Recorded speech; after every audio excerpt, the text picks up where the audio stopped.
so much for joining us on this wild weather spring day. I know, just to add a little excitement to the evening, I'm Lorena Maza, Director of Engagement Programs at Opera Omaha, and I'm so happy to have you all here for our first opera in conversation for último, sueño, Frida y Diego. I am here with our stage director, Lorena Maza.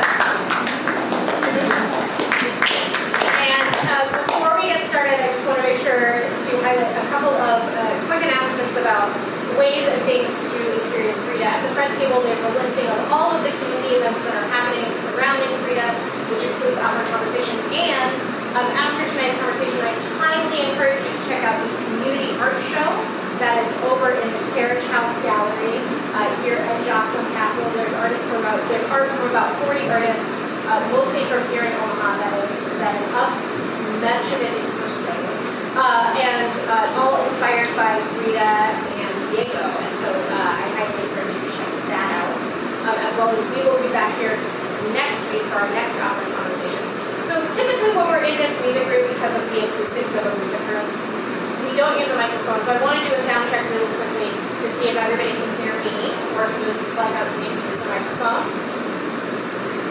Okay.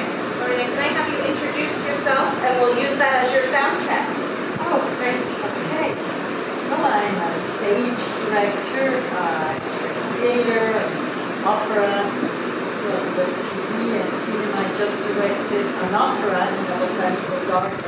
I like to do this,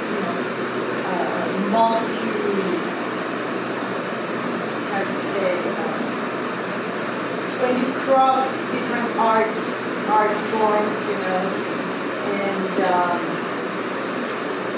well, my favorite art form, stage-wise, is opera, of course, because as Wagner said, it's the total theater, the total arts combined in one place, and that's opera. Sound-wise, do we need the microphone? Would that be preferable? Yes. Yes? No. Because, we have that background noise.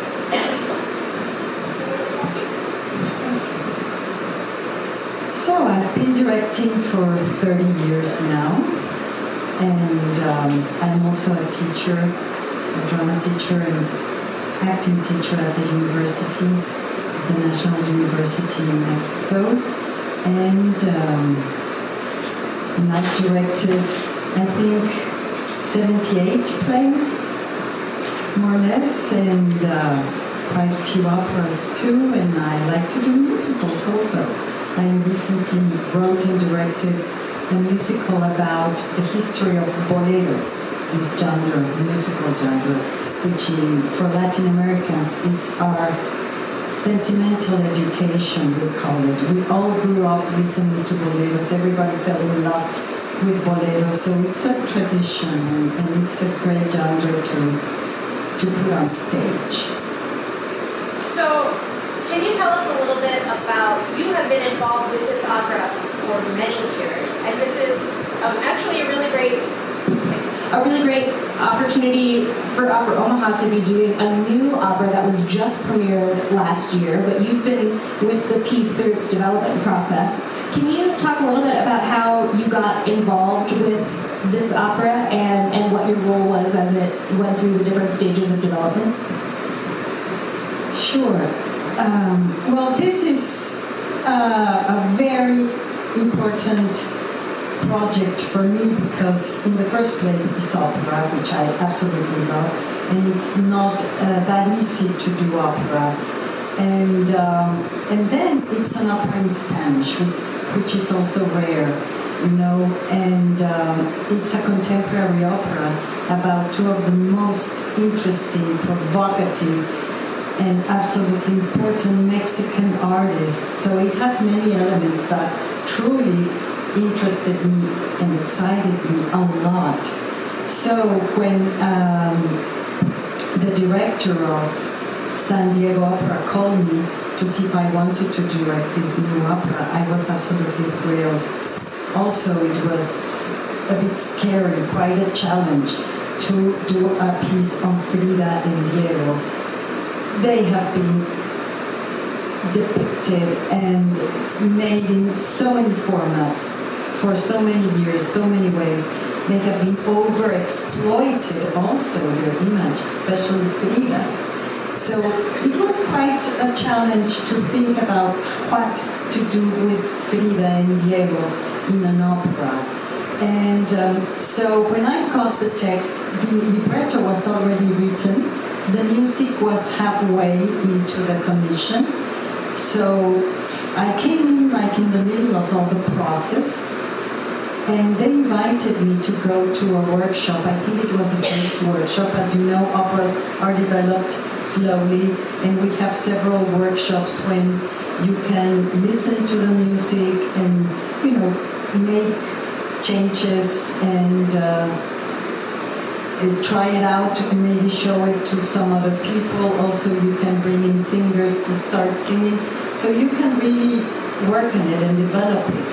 So I was in the first workshop, and it was very interesting for me. I had never been in the development of a new opera in that sense. And since our librettist, who is an amazing playwright, Nilo Cruz, is a Cuban-American award-winning Pulitzer Prize winner librettist, made this beautiful story.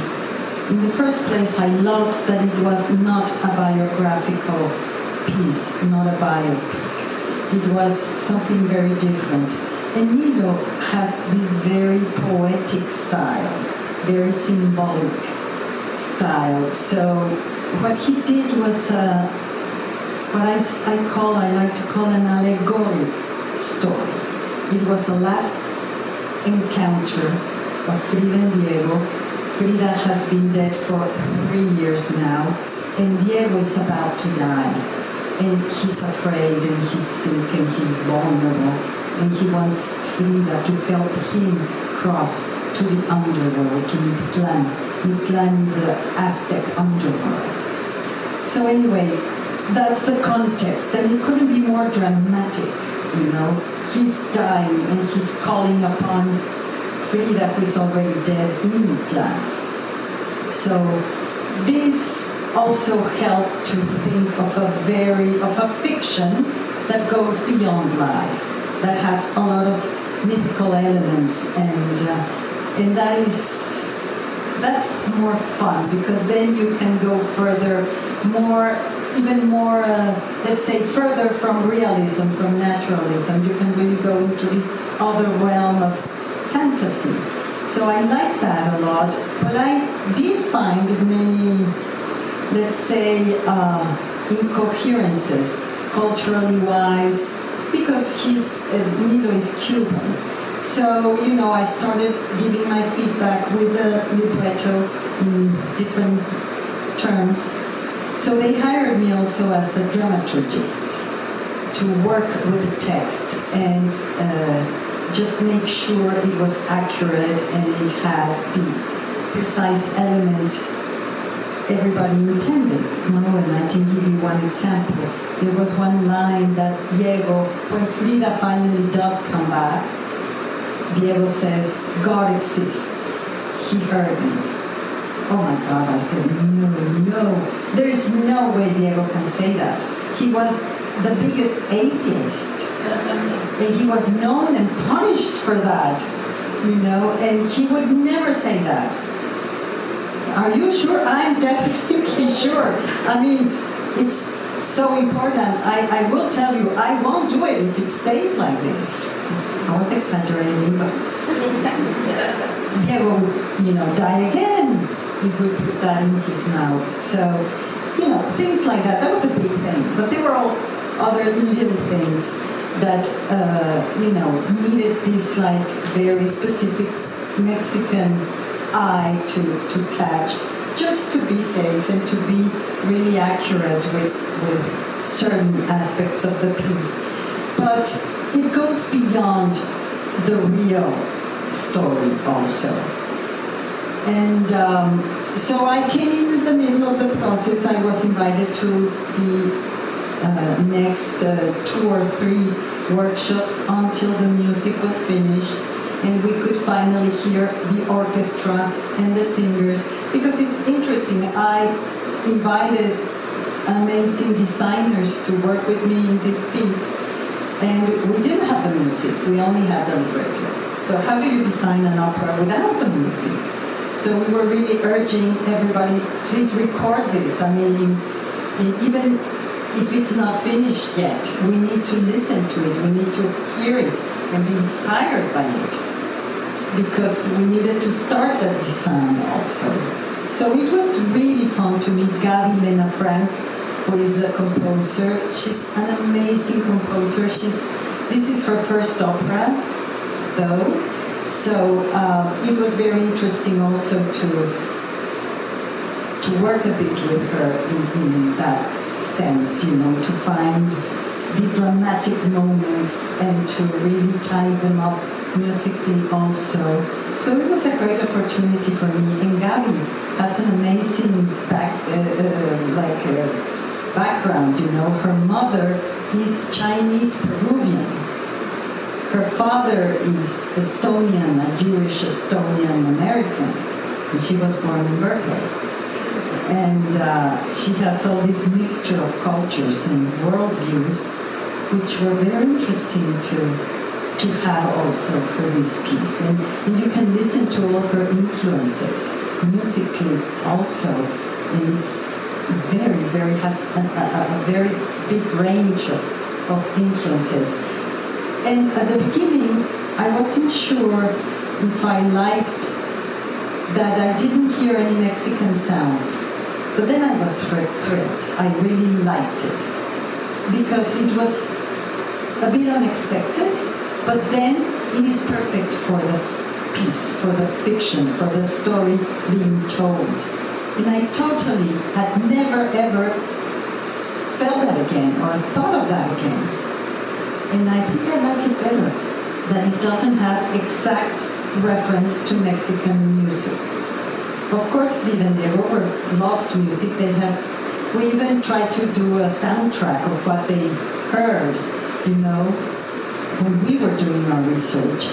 But, you know, at the end, it was perfect because it was a story that went beyond all these limitations, let's say, or reality. So you've touched on this a little bit in this mixing of it's real people who are very well known and iconic, but it's a fictional story. So how do you balance telling the stories of these very real people in this fictional way, and what are the elements of their real lives and who they really were that you want to make sure are infused in the piece while honoring that it's not a biopic? Sure. I throw out the easy questions. You know, they are definitely two of the most well-known artists in the world. And Frida may be the most famous female painter in history. And she is immediately recognized when you see her picture. And only 2 or 3 other painters in the world have that. So it is huge. But then we have fiction. So, you know, we really went into the story. What the story says. And what the story needs to be told. You try to forget these huge figures and go directly to what's happening, to the dramatic elements of the story. Because they're so huge and their art is so huge also that it is impossible to put in one piece. So what we did actually was we did our own research, although we grew up knowing these characters. In fact, my best friend, Juan Coronel, is Diego's grandson. We grew up together, we went to the same school.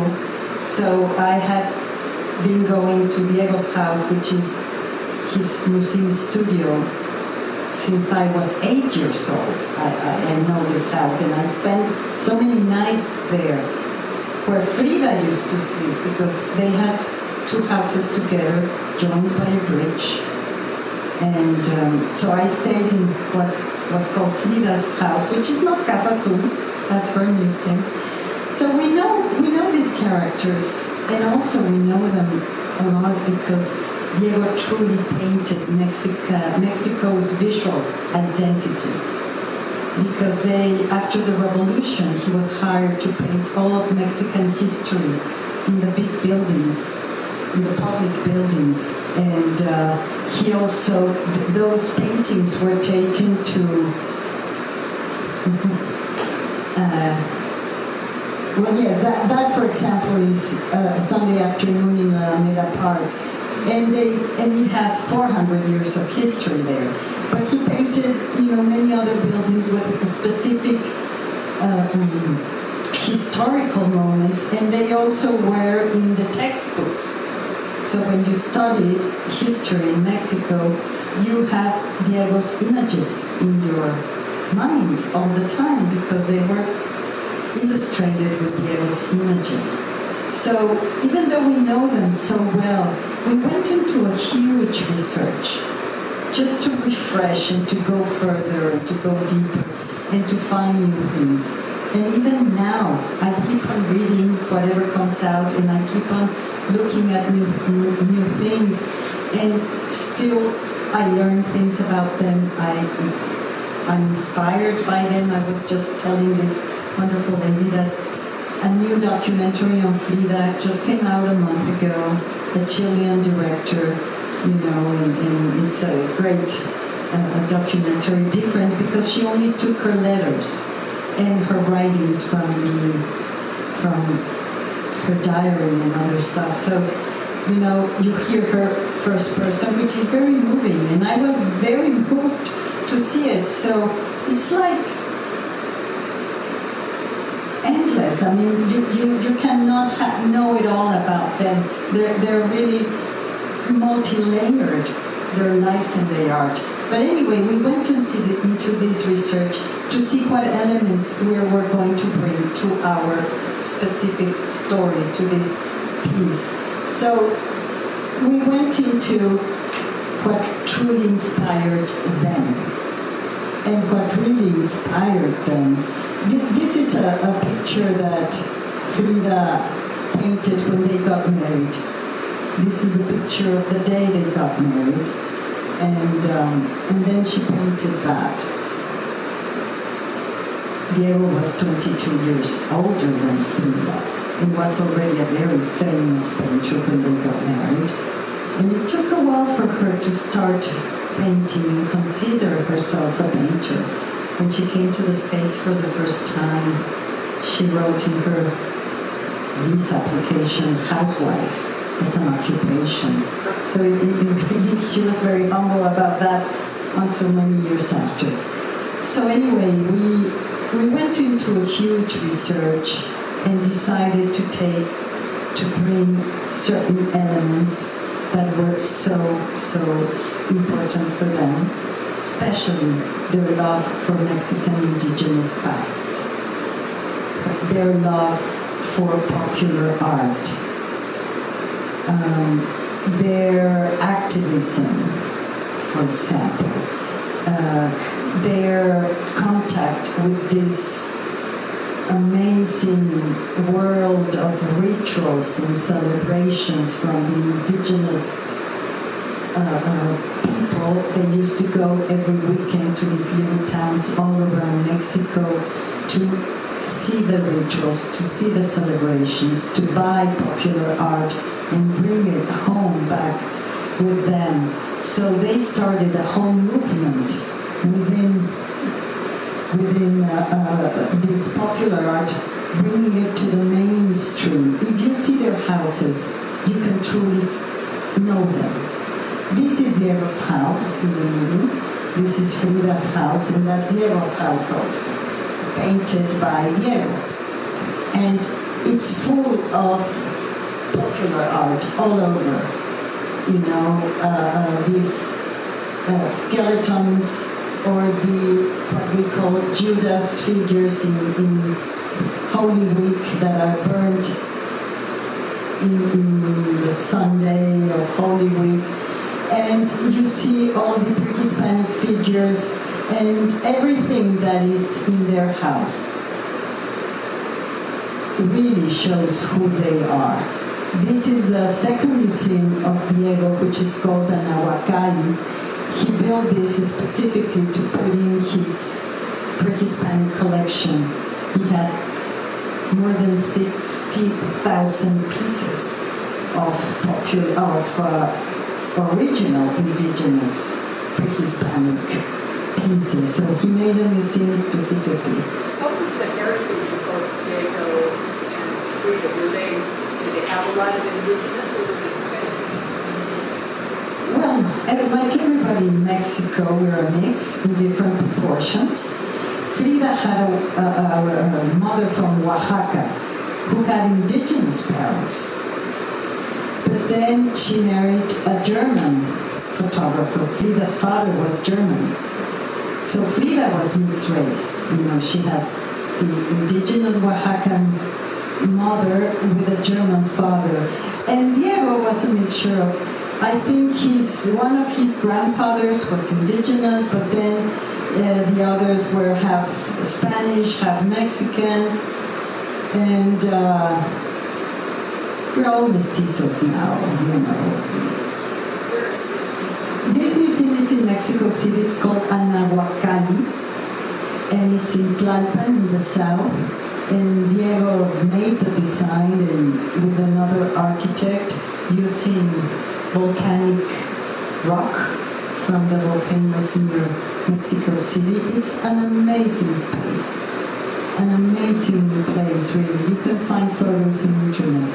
Anahuacalli, it's a beautiful, beautiful place. Very unique, as they were. And after visiting their houses and learning about what they truly cared for and what informed them to do their art, we decided to bring those elements to our design. And we use certain objects, and like that yellow, how do you call it, where you put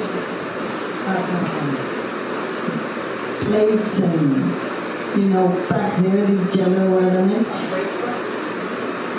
I suppose that one.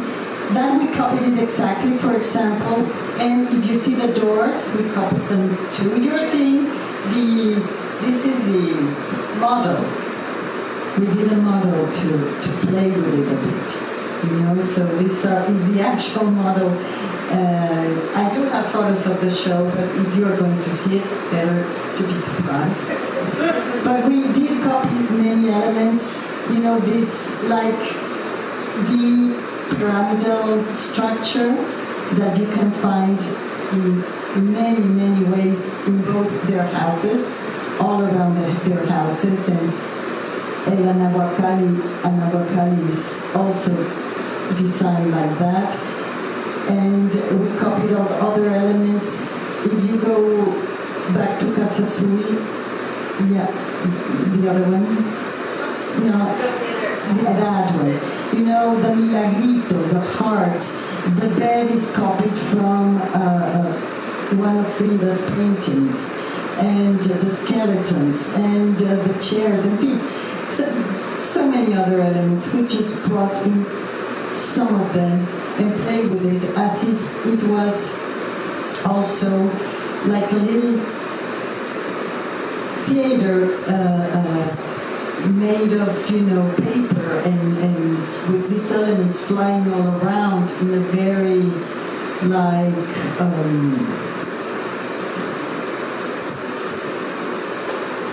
English today is not coming back.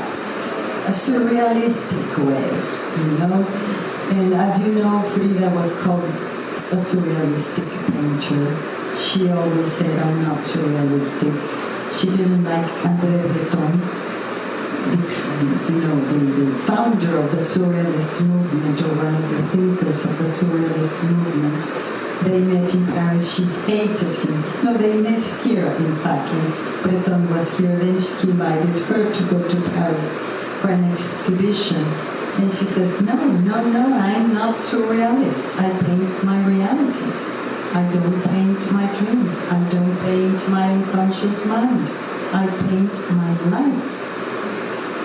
And, but it is true. You look at most of her pictures and they have a lot of surrealistic elements. The difference is that she didn't, went from the theory to the practice. She just painted what she wanted, and it was surrealistic in many senses. So we started bringing many elements also for the first act, for the Ave Muertos. As you know, look at this altar. The altars also have this structure, pyramidal structure. And this celebration, it is not at all a Mexican Halloween. It's very different. It is truly something much more intimate and, solemn. And you do have your altars with the pictures of your loved ones that have departed. And you do remember them, and you light the candles the night before, all day, and the subsequent night. And you gather, you go, come together and remember them. And it is a very heartfelt celebration. It's not that people go and dress in costumes as Katrina and have parades. That's like this other very commercial aspect of Dia de Muertos, which is not truly what it is. So anyway, we recreated all of first act with these images of Dia de Muertos in this structure that we brought also for the opera. And we play with those colors a lot. We use the orange, the light, and the marigolds, and it is a bit saturated, but it is what you see when you come to Dia de Muertos to a cemetery. And all first act, we play with that structure, and we play with those colors. And we have the story starts in the cemetery, Dia de Muertos. In the second part of Act 1, we go to Mictlán, the Aztec underworld. And we decided to play there with a monochromatic world. How to depict Mictlán, which has 9 levels. And it's a very complex structure, Mictlán, to get into Mictlán, to the underworld. But we decided to use the same colors we were using for the cemetery, but in a darker texture. So we decided to go with a very dark orange, monochromatic dark orange world. So I don't know if we have a thing about Mictlán, a picture about Mictlán, but we consciously decided not to use technology for this piece. We didn't want to reproduce the pictures of Frida or the places. We didn't want to use mapping either. We didn't want to reproduce or animate all that, which is done a lot in pictures, in different movies and different exhibitions also. We wanted to go with this very pictorial, very naive-like, primitive-like world style that they both used in their paintings. And we decided to go also follow. These are called milagritos, retablos, which were paintings made in tin or in wood, little pieces by people that wanted to say thank you, Virgin Guadalupe, for saving my husband from a train accident, or thank you for allowing me to be cured of this illness. So people wrote their thank you notes to whoever saint they were directing these pictures. And Frida had a huge collection of these little paintings. And she was very much inspired by them. So we use this technique also to reproduce certain scenes. So we like the idea of using the colors in a very specific way, not fill everything with colors, but be very conscious about what colors we use when. And we also decided to use a lot of frontality, and the frames are all over, all the time appearing in the piece.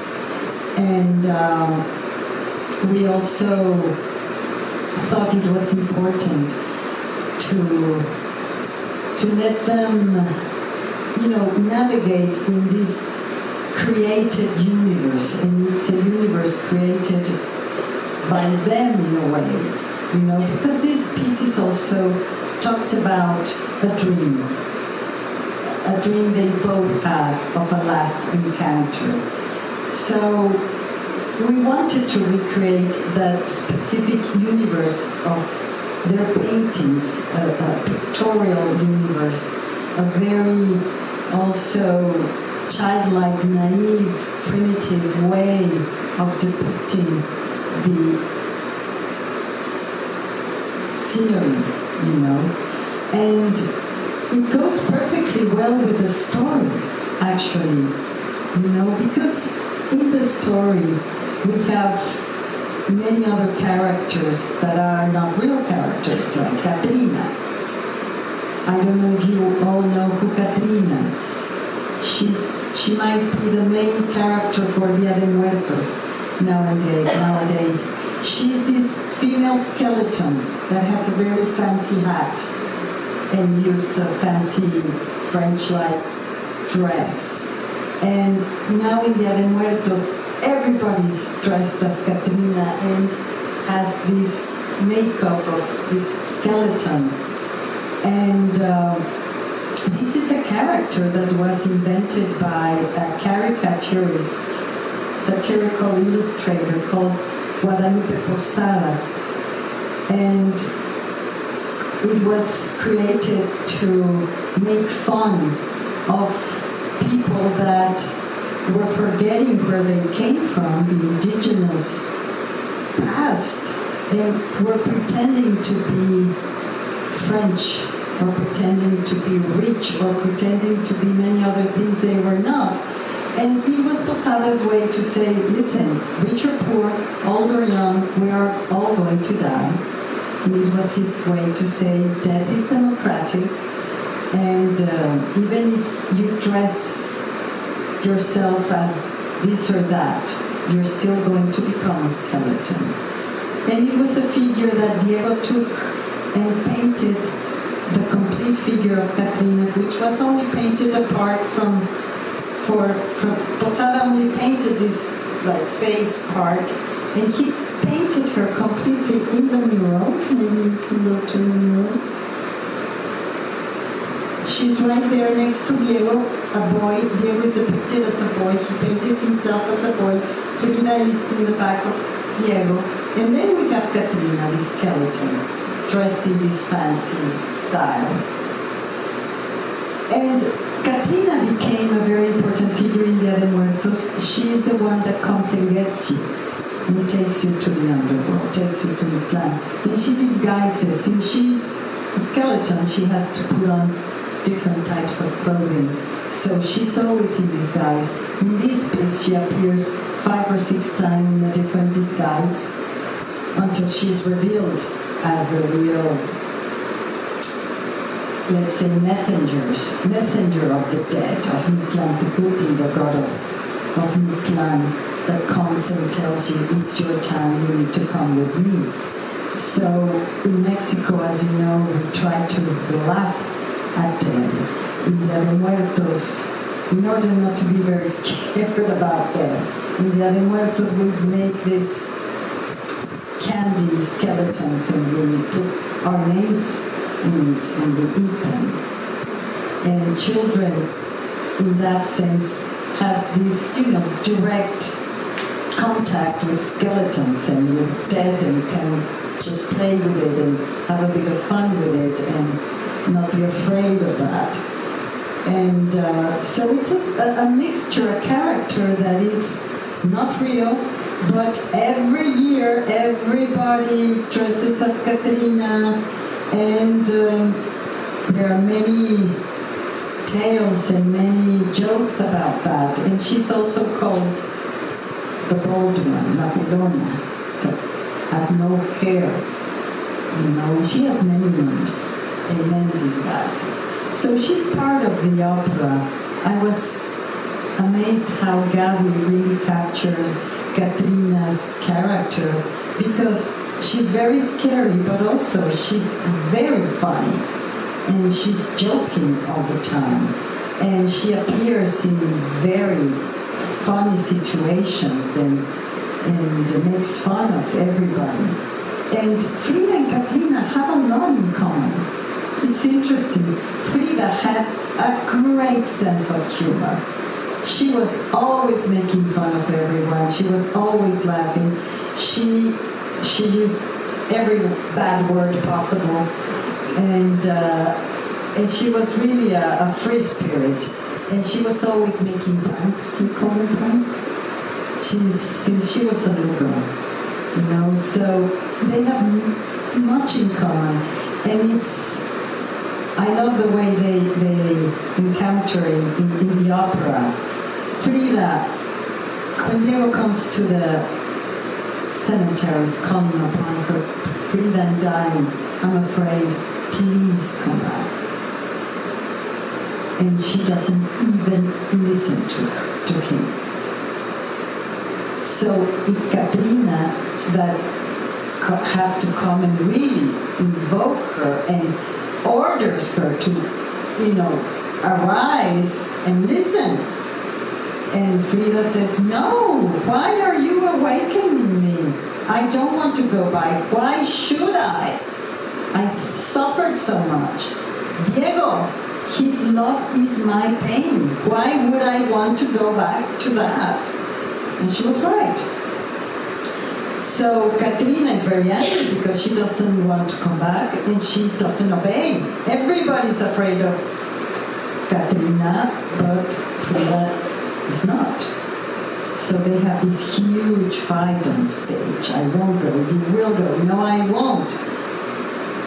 So we have another fictional character coming to the opera, which is an actor in the underworld, who is dressed as Greta Garbo, because he wants to come back to a Greta Garbo fan that is calling upon her. And it's an opportunity for this actor to come back to the world, but as Greta Garbo, which is a very strange moment in the opera. I was a bit also, why is Greta Garbo in Italy? So it's interesting to have this mixture of things. And but he has a very important dramatic function there. Greta Garbo in Midland appears to Frida and says, listen, let's go back for our art. Go back not for Diego, but to be a painter again, to paint again. I'm going back as an actor, and I'm going back as Greta Garbo so I can be able to go and visit this man that wants Greta Garbo to see her once again. So he convinces Frida to come back for her art, to be a painter again. And that's why Frida decides to come back. And also at the end, it's for Diego. Even if she suffered so much for all that happened between them, this tragic love story, at the end, her love for him was so great that also at the end that is still there. But anyway, she comes back to be a painter again. And I love that part of the opera because it talks about finding your identity through art. And that is what truly made Frida, Frida. So you have been part of this opera for a number of years, and the premiere productions and the productions in California last year. How have you been here in Omaha for a few weeks in rehearsal? How have you found that this production will be different with this team that you have here, with the singers that you have, and what you've discovered in the rehearsal room these last few weeks? Yes, every time we do the opera, we have a chance to go further or deeper, or maybe change some little things. So it's amazing we can do the opera again. You almost never have a chance to do the same production several times. So obviously each time, each singer brings something different to the table. And sometimes, especially, for example, Katrina, our first Katrina, she was a very powerful singer and very obscure character. But then that was in San Diego, in San Francisco, we had this very funny singer, which was very like this other part of Katrina, a lot more fun and lighter and joking. And then in LA, we had this beautiful, elegant Katrina, because Ana Maria Martinez was a tall, very elegant and classy Katrina, and it went perfectly well with Katrina. All the three forms of being. And now, we have an amazing Cuban singer that brings even another type of character for Katrina. And I love it because she came the other day and said, Lorena, please don't let me be excessive. And I said, well, okay. Don't worry, I don't like excess, but I love the way the big expression you have. It's so powerful, and it's so much fun also. So just go for it, and I'll make sure you don't go over the top. But the character has all that range, from a very delicate, elegant, but dangerous Katrina, or a very fun and sassy and wonderful Katrina that goes, that makes Frida so angry. Or, Diego, here, I've had the same Diego in the other three productions. He's the only one I had for the three productions. So it's interesting because with Alfredo Daza, he's a much more serious, and he's like this part of Diego that is a bit macho. A handsome singer that has this other aspect, and he went more into this manly aspect of Diego. And our Diego here, he's really into the vulnerable Diego. I'm loving that because now I can explore a different part of Diego and go much more further in that humble, dying, vulnerable character. And I love to see that in Diego. And it's interesting because that moves Frida much more. So Frida's inner conflict is greater here, because she sees him, she says no, but she really feels for him. He is really convincing her to help him because he's so vulnerable. So every time, each character, obviously, each singer has a different aspect of the character that can really bring something new. Or, we've been changing things a bit here also, just for fun. just because we have the time. Now that we have deciphered everything and we know exactly, it's fun not to do exactly the same thing. You know, I am trying to, in very specific little parts, maybe to bring something new. And also because we have learned so many things also during the last productions. And there are things that work beautifully and you don't need to change them.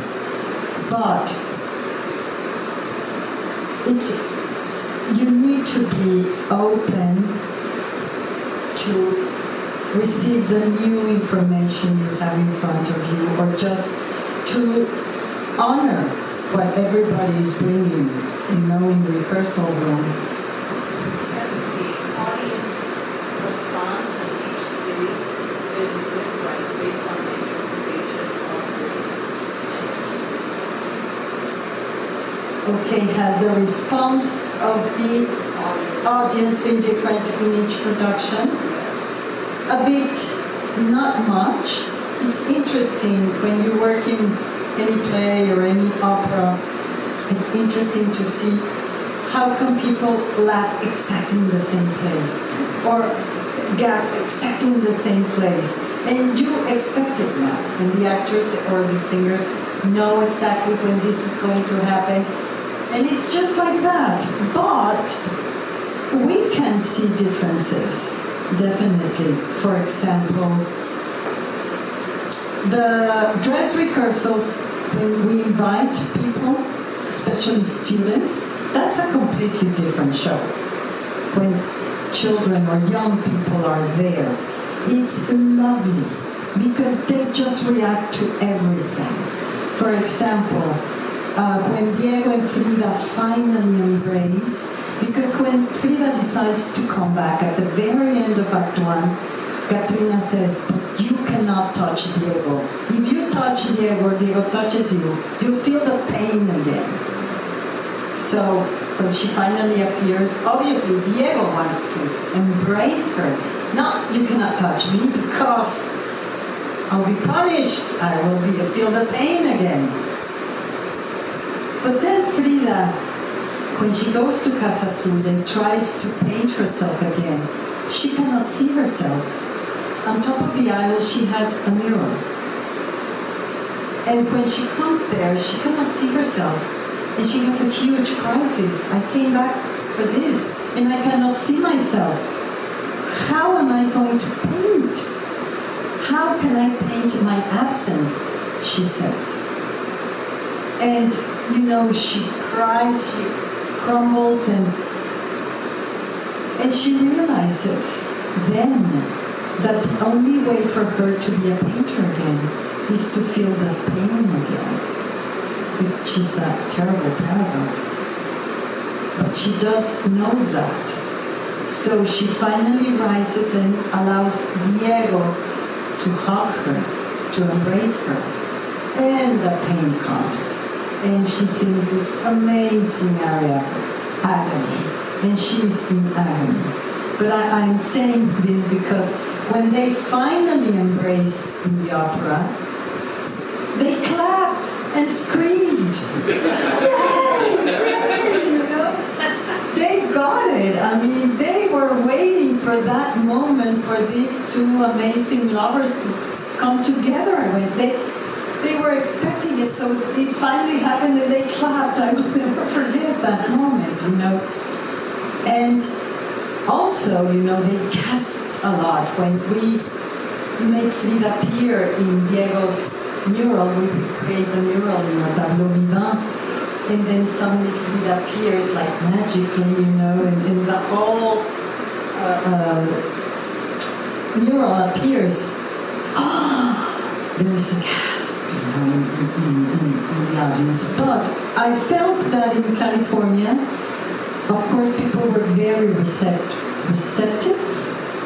and one of the things I say a lot is that one of the things I really love about this opera is that it brings new audiences to the opera house, especially Latin or Spanish-speaking audiences that usually don't go to the opera because they don't know that that they can enjoy the opera, that the opera is also for them. Because maybe it's perceived as very elitist, you say? Or maybe it's perceived as expensive or fancy, or I don't know, these prejudgments we have, and we don't have like the opportunity maybe for the certain communities to go to the opera. So now they have an opera in Spanish that talks about two of their cultural icons, and they see themselves represented on stage. So many new people are coming to see this opera, and they are like children in a way, and in terms of wow. So you hear certain expressions, and you just feel like these new eyes in this new art form for them, and I feel that has happened a lot in California. Also, one thing that really took me by surprise was every time, the 3 times in opening day, and also in 2 or 3 more subsequent days, many women come dressed as Frida to the opera. Wow. I was truly not expecting that. I loved it. And I'm not talking about the Latin women, American women. And they were so proud and so happy to be able to put this on their heads, or put a rebozo, or use this type of skirt or whatever, but emulating a bit what Frida used to wear. I have so many amazing images here. So I have these. Well, these, for example, are the designs. If I talk a bit about the design we did, we have an amazing design group. My costume designer, Eloise Kazan, she's a Croatian-Mexican designer. And for example, there is a scene, we reproduce Frida's self-portraits. This is like the render, or this is the render or the, So we reproduce, and what I can say about this specific one is that she takes Frida's diary, journal, and puts it on the costume. Because we also didn't want to reproduce anything literally, copying from Frida's painting. We did a certain change. We changed things. So if you see down here, you see the cover of the diary. And then 1 year before she died, she had her leg amputated from the knee down. So she used that leg made of wood and leather, and so Eloise, what she did, she put the cast that Frida had many different casts in different materials, and the ones made of plaster, she painted them. So she puts the cast there, but she writes the letter in the body, and then she puts some wings that were in some other design, some other picture of Frida, and she combines many aspects of and elements she finds in Frida's diary and puts it in this. And then, for example, this other Tehuana, very famous Tehuana costume, she mixes things around. I don't know if you have any of the other designs. Okay. Well, we have amazing costume designs that we combine, she combined many different elements of the real pictures and puts them in a different way. So not to be literal and not to just copy, but interpret and translate. I just want to note in time, we want to make sure that we open up to any other questions from our audience. As you know, if you've been talking our conversation before, I have many more questions that I could ask, but I want to make sure that we open it up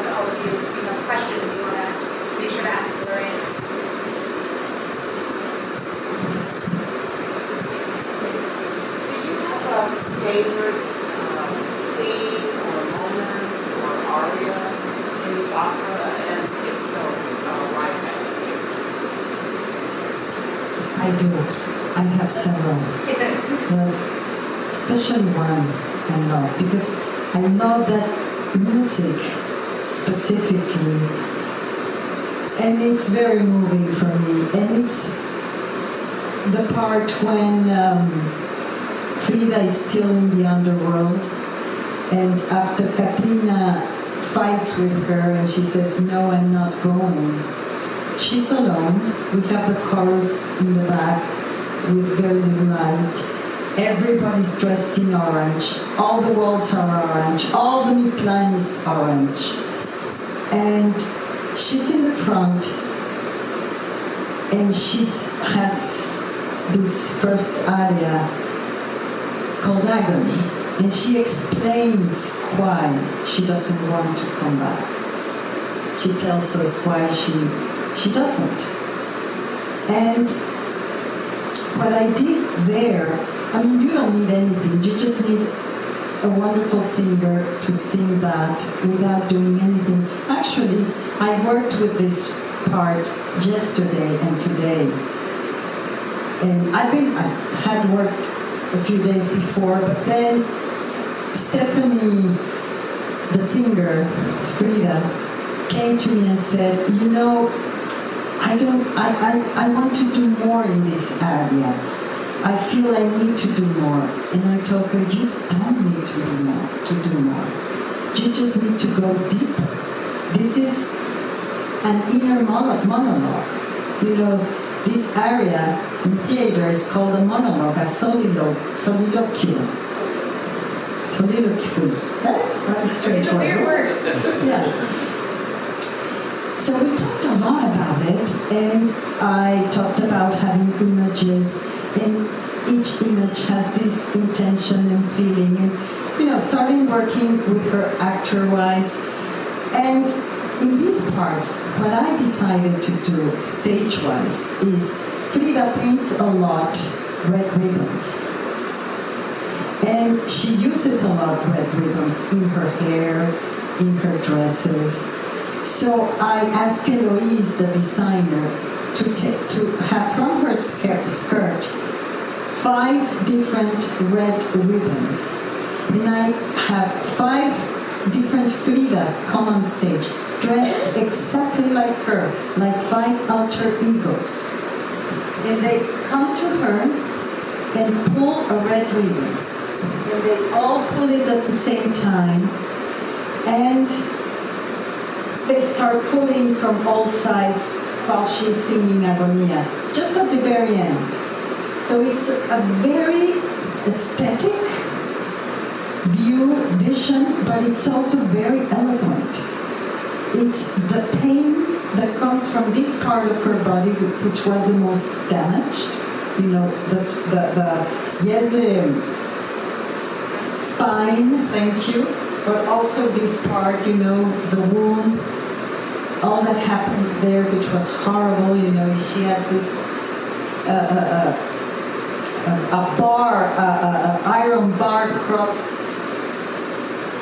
her pelvis, and the back broken. So, these red ribbons that also represent the veins, the life, the connections, the bonds she had. I mean, she uses it for so many things. In the 2 Fridas, we don't have the 2 Fridas painting, which is her most famous painting. That one, for example, she has the veins where we don't see it completely there, but you have from heart to heart, you have the veins. Everywhere you see those veins and those that represent many things for her. And so they start pulling, and they pull from all directions, and she's just singing and swaying with them, and they finally pull it off at the same time, and they all fall.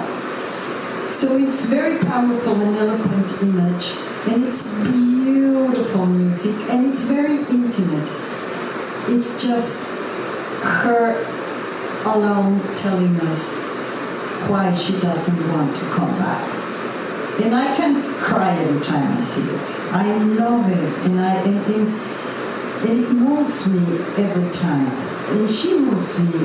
I mean, I just saw the two Fridas is one of the pictures that are still in Mexico City in the Museum of Modern Art. It's a huge, as you can see, canvas. And whenever I'm doing the opera again, I try to go to 2 or 3 of the murals and 2 or 3 of Frida's pieces, and I go to Casa Azul always, just to have that inspiration again. And I just saw the two Fridas. I haven't seen them in the last 2 other shows, and I cried. I mean, I still cry. I still moved by that, you know. And I think it's, for the singers, is the most exposed moment, and you really have to go deep into your emotions to make it really happen. So they're afraid of it always, and they want to do more. No, less is more here. You know, just being really into it, concentrate really with what's going on inside. And as you know, Frida's paintings are very intimate, very personal. You know, Diego was very public. He turned politics into art, but Frida turned pain into art, and her body into art. So I think that's one of my favorite parts, definitely.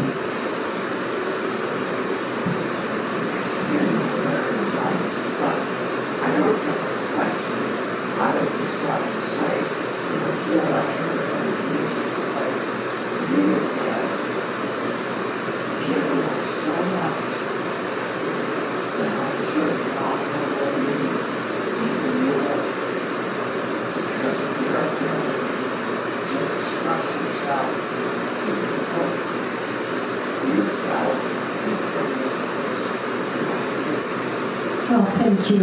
She was telling me that. And I would like to say one more thing that I learned during this opera. Even if I grew up knowing a lot about Diego and also about Frida, I didn't like Diego. As a feminist, as a woman, I was really resentful. You know, I just couldn't forgive him. The issue with Frida's sister, no way. I won't forget, no. I mean, that's going too far. Anyway, I'm joking a bit, but I didn't really like him. After the research and after doing this opera, I really reconciliated with Diego. And I love him now. I must say that I learned that even though he was that way, Frida knew it from the beginning, and he always took care of her. He always was very kind to her. He always used very sweet, beautiful words for her. I mean, he was not a mean man. He was not a violent man. He was not, let's say, I'm doing this and I don't care what happens to you. He was the one that wanted to remarry Frida again. And he always cherished her, although he behaved horribly in this other sense. But I did got to have like the whole picture of these two human beings, their love story and their own struggles with their art, with their lives, and the authenticity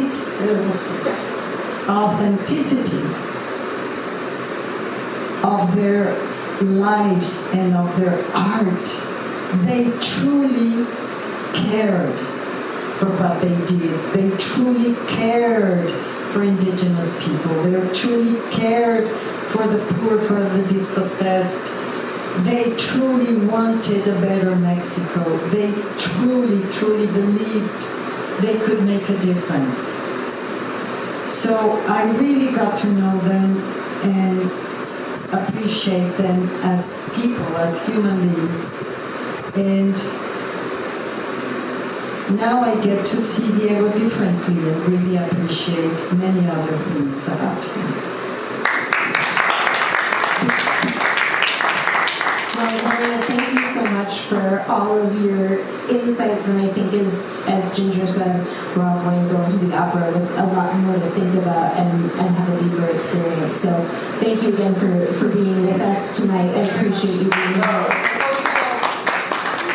And I hope you all join us for the opera May 3rd and 5th, and I also really highly encourage you to take all of this thought and go see the Frida and Diego art show over in the Carriage House Gallery. It's really a special experience. So we will see you all back here next week for our next opera conversation with Jose Garcia from the Mexican American Historical Society of the Midlands. He'll be talking a little bit about that organization as well as Frida and Diego's influence in America and on some of the Omaha artists that they have in their collection. So we'll see you next week. Thanks, everybody.